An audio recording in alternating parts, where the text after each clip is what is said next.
পরিপূর্ণ একটি ইসলামের রূপরেখা যা আমি আপনাদের সামনে পেশ করব ইনশাআল্লাহ, যদি আল্লাহ আমাকে তৌফিক দেন। তো ওমা তৌফিকি ইল্লা বিল্লাহ আলাইহি তাওয়াক্কালতু ওয়া ইলাইহি উনীব।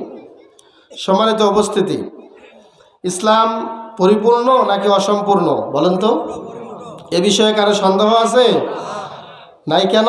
স্পষ্ট কোরআনের আয়াত, আল্লাহ পাক বলেছেন, আল-ইয়াওমা আকমালতু লাকুম দীনাকুম ওয়া আতমামতু আলাইকুম নি'মাতি ওয়া রাদিতু লাকুমুল ইসলাম দীনা। সুবহানাল্লাহ। এখানে আল্লাহ এই আয়াতটি আরাফার ময়দানে নাজিল করেছিলেন। ওই দিনে আল্লাহ তাআলা সেদিন স্পষ্ট করে ঘোষণা দিয়েছিলেন যে আজ থেকে ইসলামটাকে, দিনটাকে পরিপূর্ণ করে তোমাদের কাছে দিলাম। আল ইয়াউমা আকমালতু লাকুম দীনাকুম, তোমাদের দিনটা আমি পূর্ণ করে দিলাম। ওয়া আতমামতু আলাইকুম নি'মাতি, এবং তোমাদের উপরে আমার নিয়ামতকে আমি পরিপূর্ণ দান করলাম। সুবহানাল্লাহ। ওয়া রাদিতু লাকুমুল ইসলাম দীনা, এবং আমি আল্লাহ তোমাদের জন্য এই ইসলামটাকে দিন হিসেবে দিয়ে আমি সন্তুষ্ট থাকলাম। সুবহানাল্লাহ। তাহলে ইসলাম পরিপূর্ণ নাকি অসম্পূর্ণ? পরিপূর্ণ।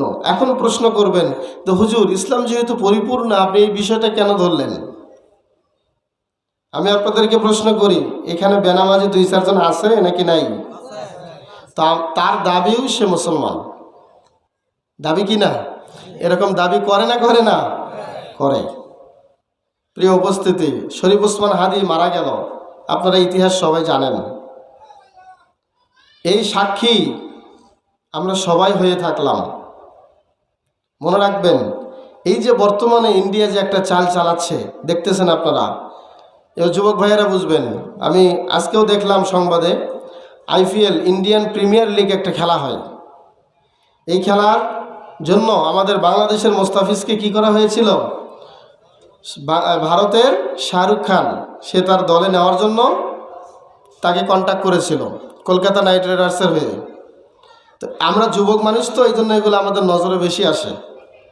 তো বিষয়টা হলো, তাকে IPL-এ খেলতে দেওয়া হলো না এবং তার চুক্তি বাতিল করা হলো। তারপরেও তিনি টাকা পাবেন।